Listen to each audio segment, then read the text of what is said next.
Guntur menggelegar di langit malam, disertai hembusan angin yang menusuk kulit.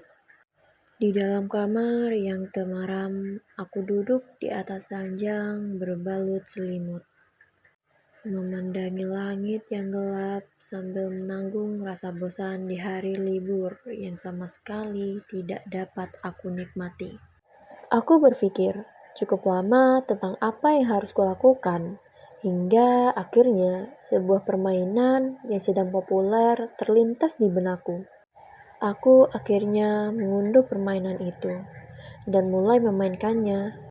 Pada awalnya aku merasa kebingungan. Aku memasuki sebuah map dan melihat sekumpulan orang yang sedang mengobrol. Karena rasa penasaran, aku mendekat dan bergabung. Saat itulah rasa bosanku perlahan menghilang. Aku merasa nyaman, seperti menemukan ruang baru yang hangat untuk ditinggali. Sejak malam itu, aku menjadi pemain tetap. Aku sering menjumpai teman-teman virtualku, dan ada dua yang paling sering bersamaku.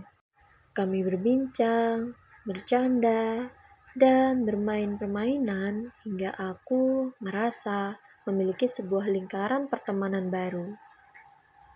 Suatu ketika, aku merasa bahwa hubungan kami terasa dekat. Aku mengusulkan agar kami saling mengikuti di media sosial. Usul itu disetujui. Sejak hari itu, kami bertukar cerita dan pesan, saling mengenal lebih dalam tentang kehidupan masing-masing. Salah satu dari kami jarang muncul, sehingga hanya menyisakan aku dan dia yang terus berkirim kabar. Awalnya hubungan kami sekedar pertemanan, tetapi percakapan yang semakin intens membuat semuanya berubah perlahan. Ada perasaan yang tumbuh di antara kami, sesuatu yang sulit dihindari. Namun, perasaan itu tidak serta-merta membuatku bahagia. Ada rasa segan terhadap satu teman kami. Aku terus dihantui pertanyaan, bagaimana jika dia mengetahui semuanya? Pikiranku itu bergema berulang kali. Di sisi lain, dia selalu meyakinkan aku. Ia menenangkan aku dengan sabar, mengulangi bahwa tidak ada yang perlu kutakutkan. Aku berulang kali berkata bahwa aku segan, bahwa aku takut merusak pertemanan kami. Namun, dia tidak berhenti menenangkanku. Hingga akhirnya kami memutuskan untuk menjalin hubungan tanpa memberitahu teman kami satu itu. Pada suatu malam, sebuah pesan datang dari dia. Pesan itu membuat dadaku terasa penuh sekaligus bergetar. Ia menyatakan perasaannya dengan sungguh-sungguh dan meminta aku menjadi kekasihnya. Aku menerimanya, sebuah jawaban yang sudah ia duga. Sejak hari itu, kami resmi bersama. Aku sangat bahagia, seolah seluruh hari tiba-tiba memiliki warna yang lebih hangat. Kami saling berkirim pesan tanpa henti, seperti tidak pernah kehabisan kata. Aku bahkan hampir tidak bisa melepaskan gawai dari tanganku. Namun, kebahagiaan itu goyah pada suatu malam. Dia mengunggah sebuah foto tentang diriku dan lupa mau menyembunyikannya dari teman kami. Tak lama kemudian, sebuah pesan muncul. Teman kami menanyakan hubungan kami dan menyatakan kecewa dengan cara yang membuat dadaku sesak. Aku sudah menduganya, namun rasa sakit itu tetap datang seperti hantaman keras. Lalu, sebuah pesan kedua menyusul. Pesan yang terasa seperti belati yang menembus dadaku. Teman kami mengaku bahwa ia lebih dulu menyukai dia jauh sebelum aku mengenal kami. Aku terpaku. Mengapa ia tidak mengatakannya sejak awal? Pikirku, sambil menahan gejolak yang seolah ingin keluar sebagai teriakan. Aku membicarakan semua ini pada dia. Kami bertengkar hebat malam itu. Aku menangis tanpa henti, merasa seperti seseorang yang telah melukai orang yang percaya padaku. Namun pada akhirnya dia mampu menenangkan aku. Ia meyakinkan aku bahwa semuanya akan baik-baik saja. Setelah kejadian itu, teman kami mengabaikan aku. Setiap pesan yang kukirim tidak pernah dia balas. Bahkan sekedar dibaca pun tidak.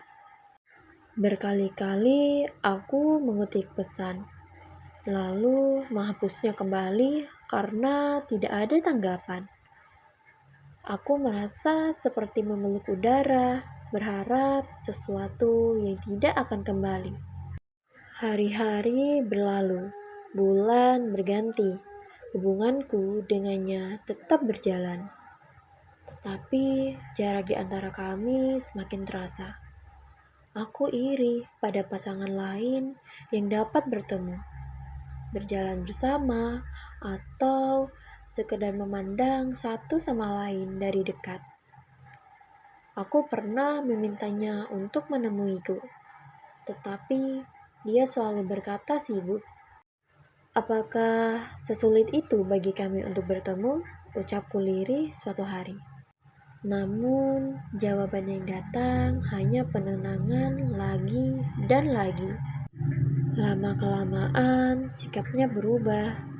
Ia tidak lagi serajin dulu memberi kabar. Ia tampak jauh. Rasa curigaku tumbuh. Aku mulai berpikir buruk tentang dia. Padahal, ia sebenarnya sedang sibuk. Namun, jarak membuatku tidak dapat membuktikan apapun. Seperti kain yang mulai robek di banyak sisi, kami sering bertengkar, komunikasi meredup, dan akhirnya aku mulai berpikir untuk mengakhiri semuanya. Namun, aku ragu. Aku menganggap kebahagiaanku hanya berada padanya. Aku menggenggam hubungan itu terlalu erat, hingga rasanya menyakitkan. Aku memaksa diriku bertahan, meski tidak lagi nyaman karena aku takut kehilangan. Hingga suatu malam, aku tidak menemukan lagi keberanian untuk bertahan. Aku memutuskan hubungan itu setelah beberapa kali ragu dan bimbang.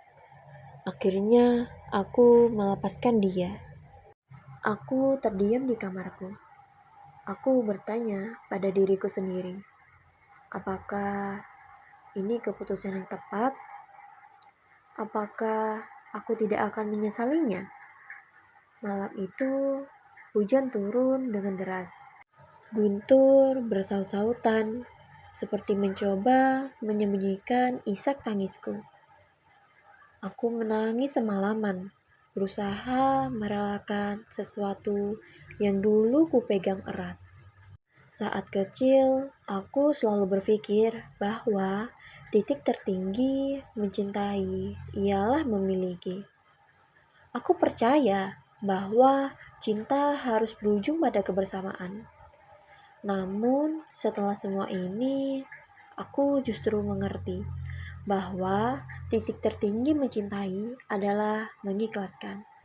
Pesan terakhir untuk dia hanyalah kalimat sederhana. Terima kasih telah mengajariku tentang cinta.